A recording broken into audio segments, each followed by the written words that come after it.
সর্বশেষ আমার সাথে যখন কথা হয়, ওনাকে কেউ একজন 17,000 টাকা দিছিল, সর্বশেষ টাকা দিছিল।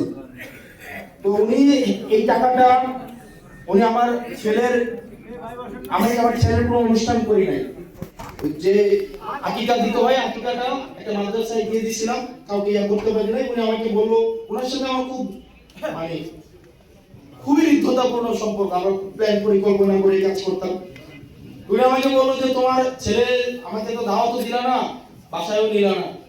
উনি 17,000 টাকা কেউ একজন দিছিল, উনি এখান থেকে আমার ছেলের জন্য একটা অংশ টাকা দিয়ে দিছিল। মারা যাওয়ার উনি মারা গেল শুক্রবারে, গুলি করলো শুক্রবারে, এটা হচ্ছে উনি আমাকে বুধবারে টাকাটা পাঠিয়ে দেন। এবং বৃহস্পতিবার 1:35 ওনার সাথে আমার কথা হয় একটা বিষয়, দেবিদ্বারের একটা বিষয় নিয়ে। তা হাদিমের মৃত্যুর মধ্য দিয়ে একটা বিষয় স্পষ্ট হয়েছে সারা বাংলাদেশের কাছে। এই যে আমাদের বিভিন্ন আদর্শিক দ্বন্দ্ব আছে না সারা বাংলাদেশে, মুক্তিযুদ্ধের পক্ষের শক্তি, বিপক্ষের শক্তি, জুলাইয়ের পক্ষের শক্তি, বিপক্ষের শক্তি, বিভিন্ন চেতনা, এইগুলো আছে না বাংলাদেশে।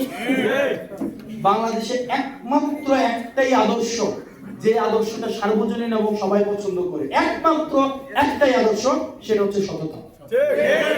এই সততা একমাত্র আদর্শ যেটা নিয়ে কেউ কোনো প্রশ্ন তোলে না। সততা একমাত্র আদর্শ যেটা হিন্দু, মুসলমান, বৌদ্ধ, খ্রিস্টান, শাহবাগী, যেটা হচ্ছে মুক্তিযুদ্ধের পক্ষের বিপক্ষের, স্বাধীনতার পক্ষের বিপক্ষের যত ধরনের মানুষ আছে, যেই ছাতার নিচে সবাই একসাথে হয়, সেটা হচ্ছে সততা।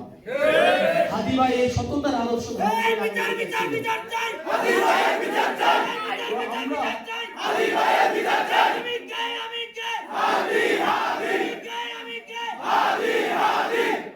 আমরা যেন আমাদের নীতির প্রশ্নে, নৈতিকতার প্রশ্নে, হকের প্রশ্নে, হালালের প্রশ্নে যেন বিন্দু